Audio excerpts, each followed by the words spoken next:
لله رب العالمين والصلاة والسلام على سيد الأنبياء والمرسلين أما بعد فأعوذ بالله من الشيطان الرجيم بسم الله الرحمن الرحيم إن الله لا يغير ما بقوم حتى يغيروا ما بأنفسهم صدق الله مولانا العظيم وصدق رسوله النبي الكريم الأمين ونحن على ذلك لمن الشاهدين والشاكرين والحمد لله رب العالمين إن الله وملائكته يصلون على النبي يا أيها الذين آمنوا صلوا عليه وسلموا تسليما پڑھیے صلاۃ والسلام علیک یا سیدی یا رسول اللہ الصلاۃ والسلام علیک یا سیدی یا حبیب اللہ الصلاۃ والسلام علیک یا سیدی یا رحمت للعالمین۔ تیرے اعمال سے ہے تیرا پریشان ہونا، ورنہ مشکل نہیں مشکل کا آسان ہونا۔ پورے عالم پہ حکومت ہو تیری اے مسلم، اگر تو سمجھ جائے اپنا مسلمان ہونا۔ حمد و ثنا کے بعد میرے نہایت ہی واجب الاحترام اساتذہ کرام اور جامعۃ الفردوس کے شہیدوں، آج میں نے اس دین کے گلستان اور علم و دانش کے اس ایوان میں جس موضوع کے تذکرے سے اپنے افکار کو گفتار میں منتقل کرنا ہے وہ الفاظ کی مالا میں کچھ یوں ہے کہ کیا ہم آزاد ہیں؟ جہاں تک پاکستان کی آزادی کا تعلق ہے تو یہ بات روز روشن کی طرح عیاں ہے کہ دنیا کے نقشے پر پاکستان ایک آزاد اسلامی ریاست کے طور پر دکھائی دیتا ہے، لیکن کبھی آپ نے غور کیا کہ کیا ہم جغرافیائی لحاظ سے انگریزوں کی غلامی سے آزاد ہوئے یا ذہنی و فکری تعلیمی و ثقافتی طور پر بھی آزاد ہیں؟ 1857 عیسوی سے لے کر 14 اگست 1947 تک ہمارے علماء اور ہمارے رہنما نے اپنی جانوں کا نذرانہ پیش کر کے دو قومی نظریے کی حریت پر بیج بویا۔ وہ آزادی جو ہمارے رہنما ہمیں دینا چاہتے تھے وہ دراصل مذہب کی آزادی تھی۔ اے ارباب فکر و دانش، 1947 عیسوی کے قوانین کو دیکھیں اور 1973 عیسوی کے آئین کو دیکھیں، مطالعہ کریں تو معلوم یہ ہوتا ہے کہ وہ آزادی اپنے آپ کو سر اٹھا کر مسلمان کہنے کی آزادی تھی، وہ آزادی ختم نبوت پر پہرا دینے کی آزادی تھی۔ آج ہم اپنے آپ کو مسلمان کہنے کا حق ہو بیٹھے۔ آزادی کا مطلب ہوتا ہے خود مختار ہونا، لیکن ہمارے حکمران تو غیروں کے سامنے اپنی قوم کی اہمیت کا سودا کرتے ہیں۔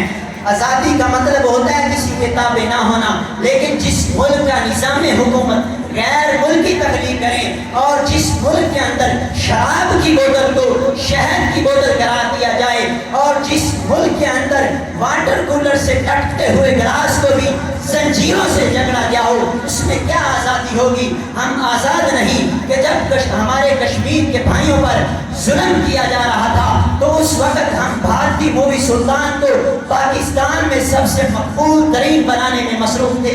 کبوتر کی طرح آنکھیں بند کر لینے سے حقیقت نہیں بدل جاتی۔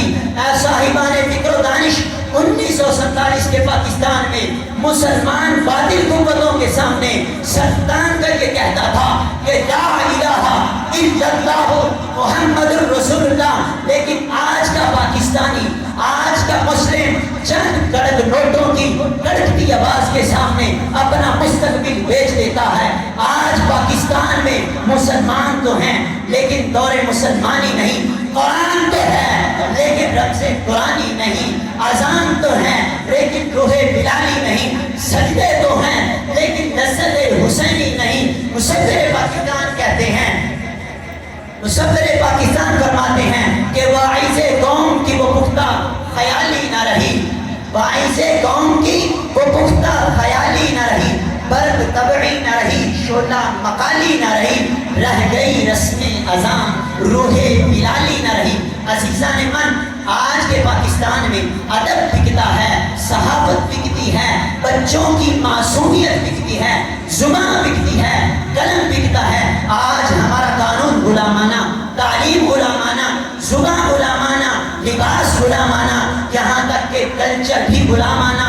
جب زبان غلام ہو جائے اور قلم بک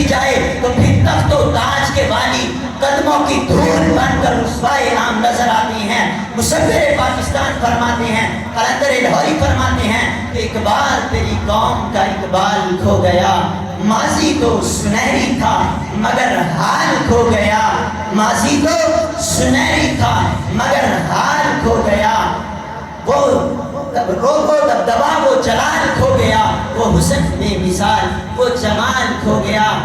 کیا اس لیے تقدیر نے چنوائے تھے تنکے کہ بن جائے نشیمن تو کوئی آگ لگا دے؟ یہ آزادی نہیں بلکہ غلامی کی ایک نئی صورت ہے۔ میں کیسے کہہ دوں کہ ہم آزاد ہیں کہ اگر ہم آزاد ہوتے تو پھر شام میں بچیاں صلاح الدین ایوبی اور محمد بن قاسم کو نہ پکارتی۔